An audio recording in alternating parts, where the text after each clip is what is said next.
Wheaties presents Joel McCrea in Tales of the Texas Rangers. On stage tonight, transcribed from Hollywood, another in the Wheaties big parade of exciting half-hour presentations.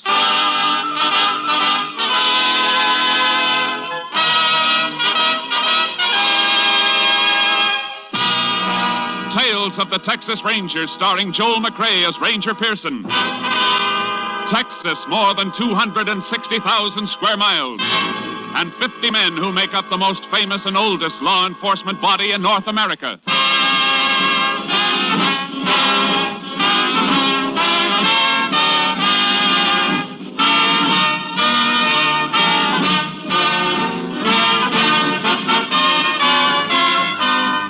Now, from the files of the Texas Rangers come these stories based on fact. Only names, dates, and places are fictitious for obvious reasons. The events themselves are a matter of record.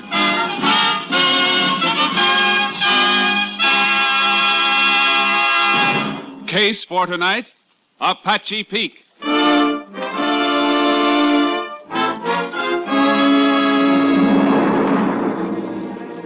Shortly after midnight on October 4 last, a late model blue sedan came to a stop at a traffic light on the highway leading southwest out of Wichita Falls, Texas. While the driver waited for the light to change, a figure moved out from the shadows and tapped on the window of the sedan. Going toward Haskell, mister? I didn't hear you with the window up. Said you're going near Haskell. I don't know. Where is it? I'm headed for El Paso. That's my direction. How about a ride? All right. Hop in. Thanks. Mighty hard getting a ride. There's your light. Uh-huh. How far is Haskell? About 80 miles. But I'm going past there up near Apache Peak. Ain't far from El Paso. Oh, good. Keep me from falling asleep at the wheel. I gotta be in El Paso in the morning. Business appointment. You from the east? New York. I guess the accent sticks out, huh? Reckon so. What kind of business you in? Salesman. Airplane parts. You get tired, I can drive a spell. Hey, that's a thought. As soon as I start to feel sleepy. Sure. Give you a chance to rest up. Good.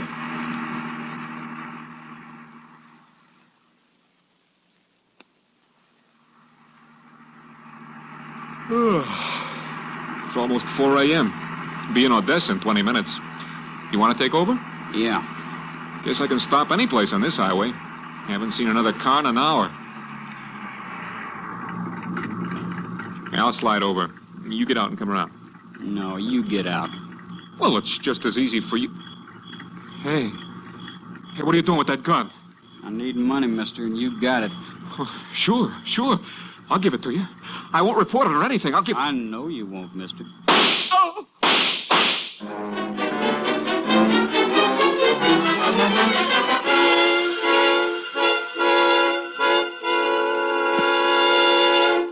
Tales of the Texas Rangers will continue in just a moment. Tonight, as special guest, Wheaties champion Robert Feller. Well, by golly, it's always fun to meet a Wheaties champion, especially when he's as nice a guy as Bob Feller of the Cleveland Indians. Hello, Bob. Hi, Ed. Are you seeing many baseball games these days? Oh, you bet, Robert. You eating many Wheaties these days? What a question. Well, I've been eating Wheaties for breakfast almost every morning for pretty close to 20 years. And still going strong, huh? Wheaties are mighty tough to get tired of. I guess Wheaties and milk and fruit will still be my favorite breakfast when I'm too old to climb out of the dugout. Well, that won't be happening for a lot of years yet. Thanks for stopping in, Bob Feller, a real Wheaties champ. You know, gentlemen of the audience, this man Feller has a wife and youngsters, even as you and I. His paycheck depends in part on healthy energy, just as ours does. Got my point? We need 'em too. Wheaties, breakfast of champions.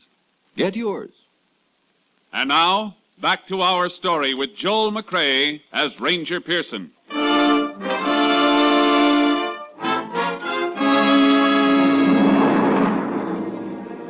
The body was discovered at 8:15 on the morning of October 4 when a fence rider from a ranch bordering the highway found it in the brush at the side of the road.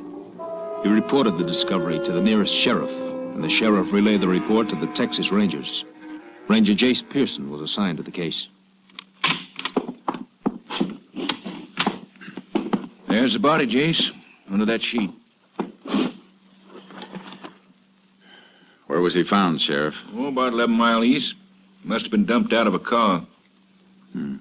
Shot 3 times. 1 through the neck and 2 through the chest.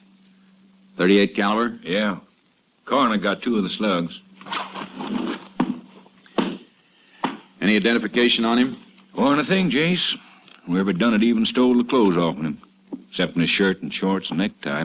And a pack of cigarettes from his shirt pocket. It's all there on the table. Laundry mark on the shirt. That might help. Coroner say how long he's been dead? Oh, since 4 or 5 o'clock this morning. These cigarettes, were they on him? Yeah. Why? They help any? Maybe a whole lot. Look at this. New York State tax stamp. Can you make something out of that? Only that 1 pack of cigarettes wouldn't have lasted him from New York to Texas. Probably bought a carton or 2 to start out on the trip. So his home might be in New York. I reckon an awful lot of folks buy a carton of smokes in New York, Jace. Yeah, but it's a place to start checking that laundry mark on the shirt. It'll be a help if we know who this man is. I'll send these things into the lab, and they can send a wire photo of the mark to New York. The coroner has some pictures of the body. We'll put them on the wire, too. You got a deputy to get the stuff to my headquarters? Sure thing. I'll call him. Good. And we can get out and check the scene.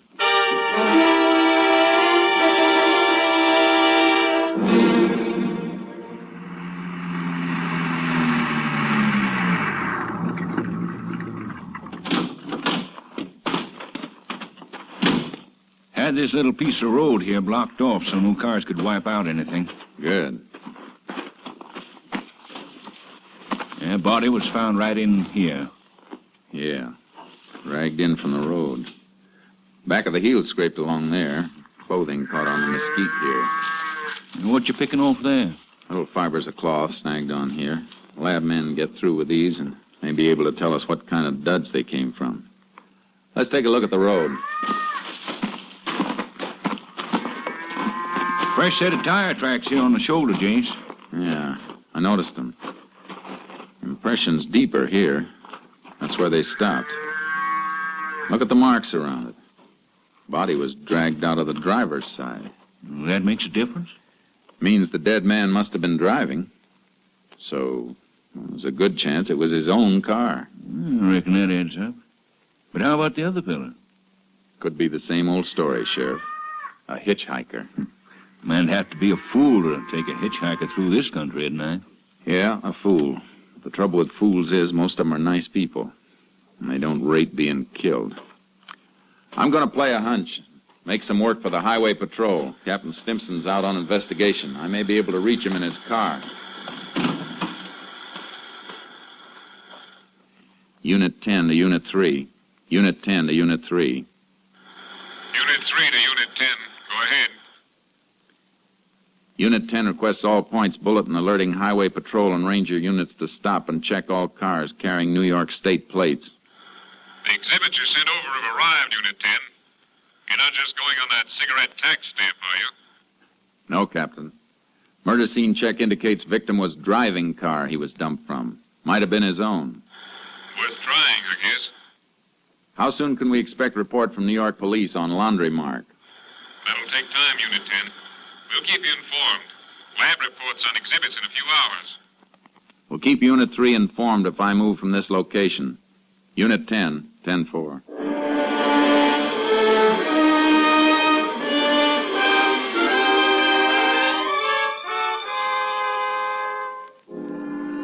After the 10-4 sign-off, I took the sheriff back to his office. And that's when the hardest part of all hunting began, the waiting. The only thing we knew for certain about the murder car was that it was heading west on the road to Pecos and El Paso. I headed the same way, stopping to ask questions to all the smaller towns, the cafes and service stations, wherever a man on the run might risk stopping. But all the answers were the same. New York car, you say? No, I don't think so. I only saw one out of state all day from Oklahoma. Well, thanks anyhow, ma'am. Sit down, have some coffee and pie, Ranger. Oh, no thanks. I gotta find a fellow.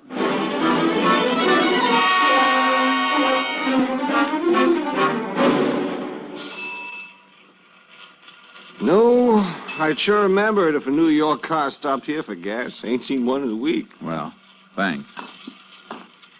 Ranger, Yeah? the kid runs the pumps a little while I'm eating. Maybe he saw something. I'll call him out if you want to wait till I catch this fellow's windshield. I'll wait. Oh, well, gee, I just remembered. The kid didn't sell nothing today. Well, thanks anyhow.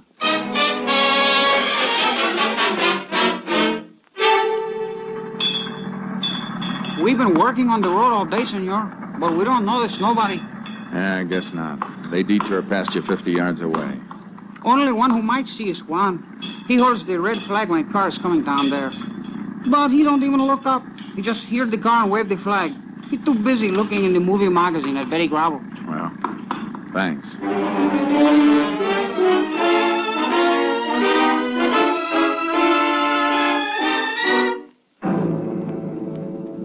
By nightfall, I was just outside of Pecos. I pulled into a grove near an auto court, a place I'd stopped before. Let my horse Charcoal get down from the trailer. Barely got him unloaded when another ranger car pulled in.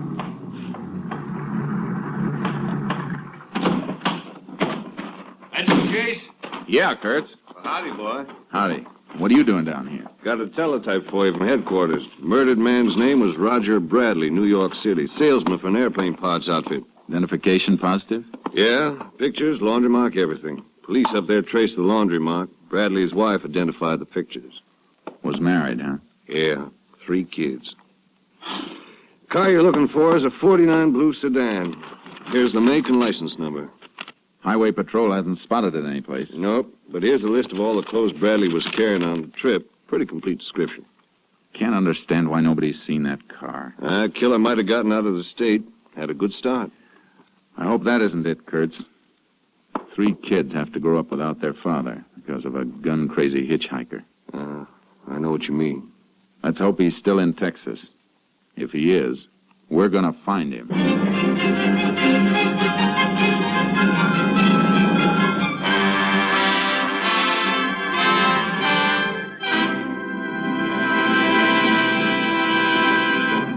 In just a moment, we continue with Tales of the Texas Rangers, starring Joel McCrea as Ranger Jace Pearson. Next time you bounce out of bed in the morning, well, you do bounce, don't you? Well, okay, let's say next time you get out of bed, head for the Wheaties. Sure enough, head for the Wheaties at 7 a.m. and see how they help at 11 a.m. Yes, they can make a difference at 11, and they can make a difference at the breakfast table. It's likely to be a pleasanter place with a bowl full of crisp little old Wheaties next to your spoon and napkin. The reason is, of course, the wholehearted whole wheat taste of Wheaties. You're getting all that sweet-as-a-nut whole wheat flavor in every Wheaties flake. Pour on the milk, put on the fruit, and dig right in to one of the finest openings any morning ever had. And then, see how much finer the morning itself goes when you've started with Breakfast of Champions. That full whole wheat really gives with vitality, you know. There's a whole kernel of wheat in every flake of Wheaties. Now see if you don't notice the difference all morning long. Less of the mid-morning slump, more of the up-and-at-'em punch. Know what I mean? All right, then. You try it. Tomorrow, next day, for a good breakfast, for a good morning, start with Wheaties. See yourself how Wheaties at 7 can help at 11. And now, back to Joel McCrea as Ranger Jace Pearson in Tales of the Texas Rangers.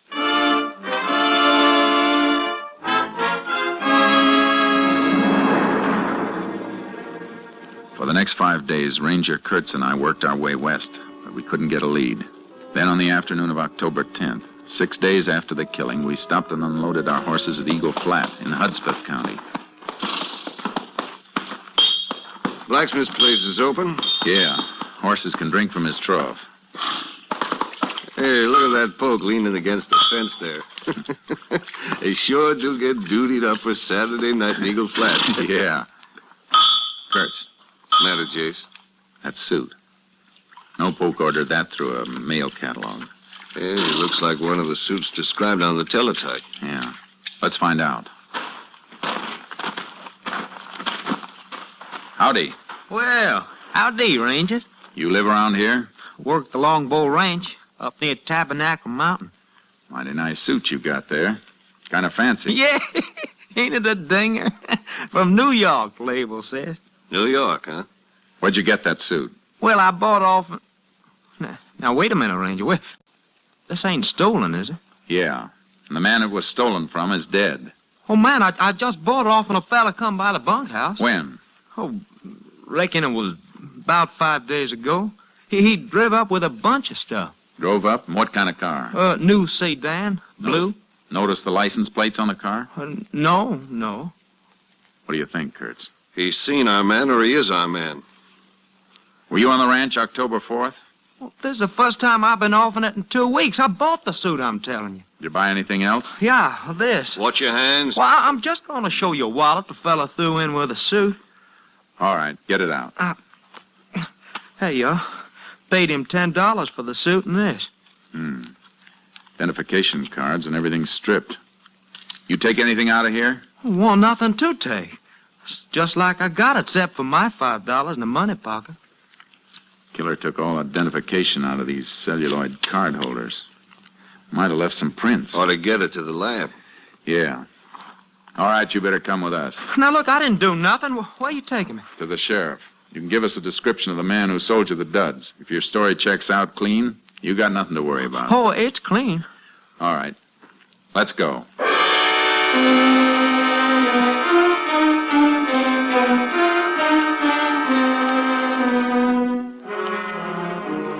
We checked the Polk's story at the Longbow Ranch. He was telling the truth, all right.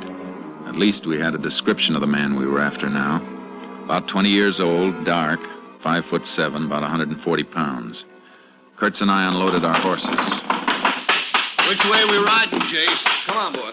Head north, into the hills. Road peters out past this ranch, though. Nothing but a trail. We might have turned back to the highway. Alarm was out by the time he passed here. If he went back to a main highway, the car would have been spotted. He's ditched it up here someplace. Well, let's ride. Get up there, Charcoal. Get up there, boy. Yeah.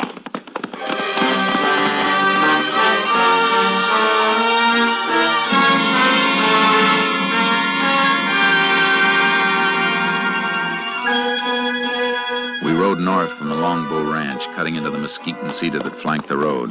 It got thinner and more difficult. And just when I thought we might have come too far, we spotted the car. Reckon that's it? Let's see.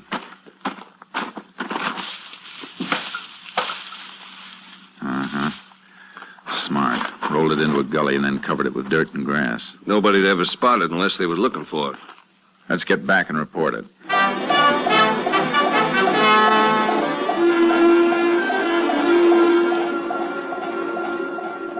Unit 10 to KTXP. Unit 10 to KTXP. KTXP to Unit 10. Go ahead, Unit 10. Unit 10 located blue sedan registered to Roger Bradley, New York City. All right, Unit 10. KTXP just got report of fingerprints on celluloid card holders of wallets sent in. One set definitely those of murder victim Roger Bradley. Another set identified as being those of Lenny Tripper. Please repeat, Lenny Tripper. Lenny Tripper. Any line on him? Wanted by Army for desertion 3 months ago. Description checks. Last known address, lived with father and mother in cabin near Apache Peak. Car was found north of Longbow Ranch. Apache Peak's about 10 miles further in. We'll investigate. Unit 10, 10-4.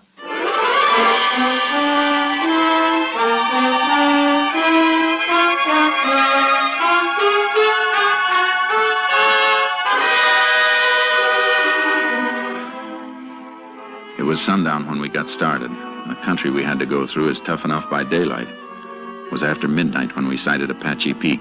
There was still a light on in the cabin nested down in the foothills. Whoa, boy. Easy. Keep kind of late hours up here, don't they? Too late. Better tie the horses to that mesquite. We'll slip up and look in. Yeah. Come on, boy. Jace. Something moving over there. See it? Looks like a couple of burros. Let's take a look at them. You boys up past your bedtime, ain't you? Feel 'em. Both in a sweat, all caked up. Been packing, too. Yeah, the hair's matted down where they've been cinched. Funny time to be working burrs. Yeah. Come on, let's see the house.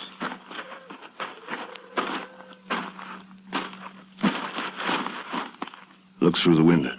Man eating. Not our boy, though. Too old. Must be Tripper's father. Look, there's the old lady, too. You go around the back way, and I'll go in through the front. Wait till you hear me knock and get in. Right.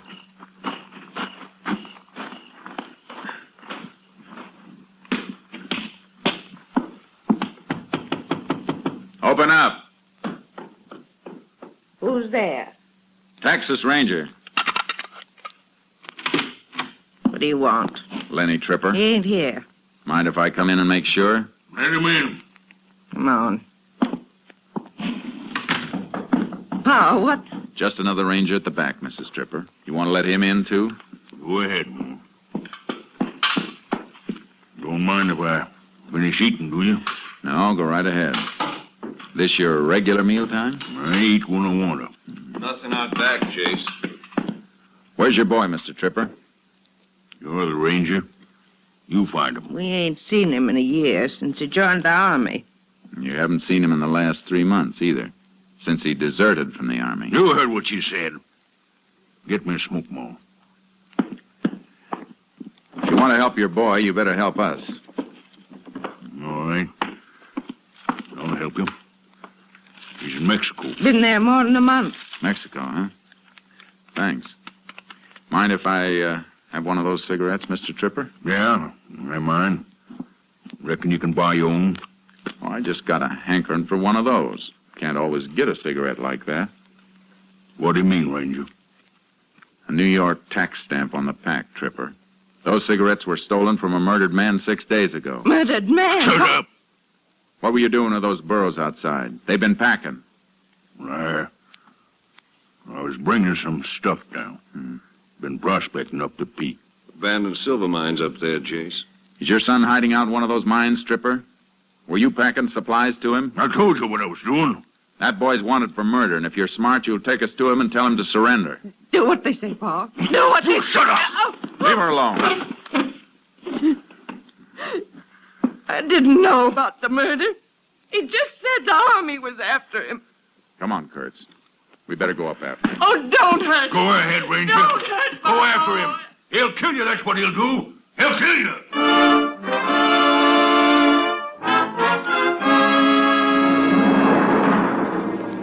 We had to go up on foot. It was too treacherous for the horses, and trailing over that rocky ground in the darkness slowed us to the crawling speed of an overfed snake. There got to be less earth and more rock, and the burro tracks grew fainter, so we tried to pick them up by moonlight and flashlight. It could have gone in any direction from here, Jace. Can't pick up a mark. Seems to level off a bit on that shelf ahead. Might be a narrow trail there. Hope so. Getting steeper. Not too steep for burros. Kurtz. What? A dwarf oak here. Flash your light. There, that's it. Hold it. Anything? Yeah. Branch bent. It's been brushed. Look here, been nibbled a bit, too. Recent. Torn leaves are still fresh. Well, we're headed right, then. Must have gone straight ahead between those big rocks. Yeah. This is it, all right. Look at the side of the rock. Flecks of mica peeled off. Little fiber stuck. Burra pack ropes must have scraped it. Let's keep going.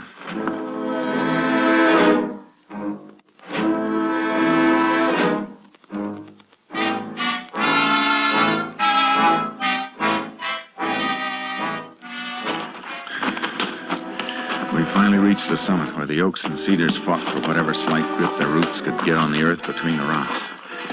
Dawn found us on a high shelf facing a rise that led to the open mouth of an abandoned silver mine. Trail leads straight enough now. Yeah. He's there, Jace. Yeah, but 20 feet back in.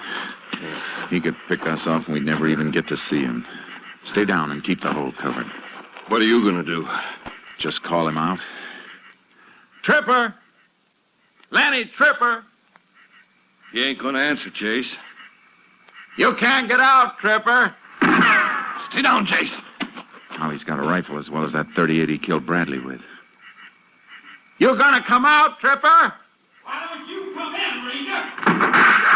If we'd only packed a stick of dynamite, he'd come out soon enough or be buried in there. Maybe the idea of dynamite would be enough. Go over down the shelf and let him see you just once on the way. Not long enough to draw a bead. Maybe we can bluff him. Why don't you go down and let me... It's my idea. I'll stay. Go ahead. Be careful, Jace. You missed him, Tripper. I won't miss the next one.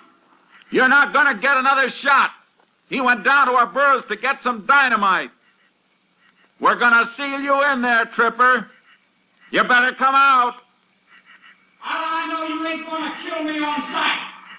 I won't if you do what I tell you. Leave your rifle in there and come out with your hands clasped behind your head. Put your rifle up on a rock where I can see it, and it's a deal. All right, Tripper. Now come out.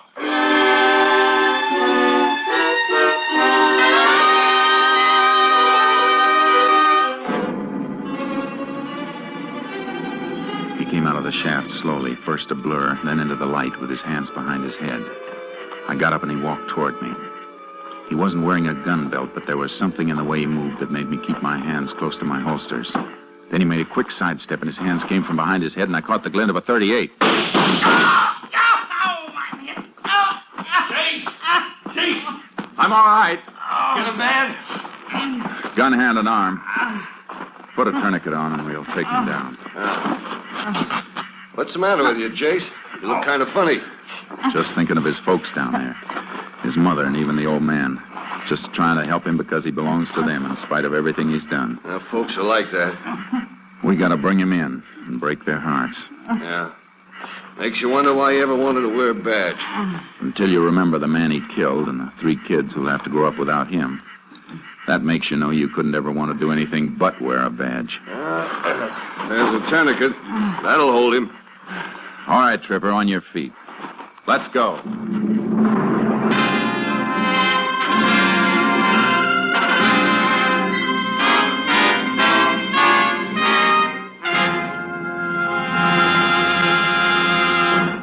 A ballistic check of the .38 that Lenny Tripper carried showed it to be the murder weapon used in the slaying of Roger Bradley. With that and other evidence accumulated by Ranger Pearson and the department, Tripper was convicted and sentenced to death in the electric chair.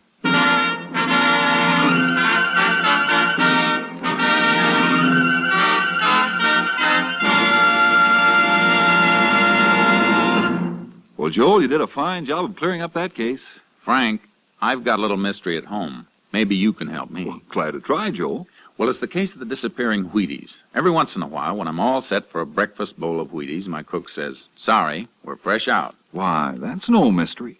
Wheaties are so good, so crisp, so loaded with natural, sunny, whole wheat flavor, they just don't last long. Yes, I know, but what can I do?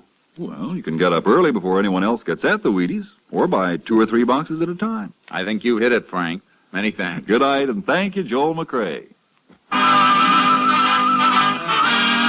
Next week, Joel McCrea in another authentic reenactment of a case from the files of the Texas Rangers.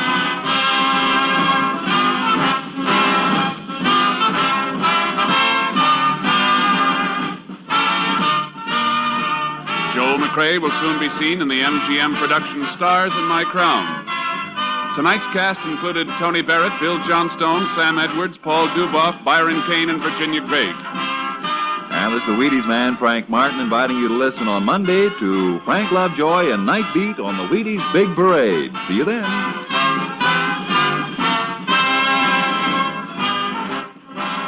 Tomorrow, listen for Dorothy Maynor. Now it's Basin Street on NBC.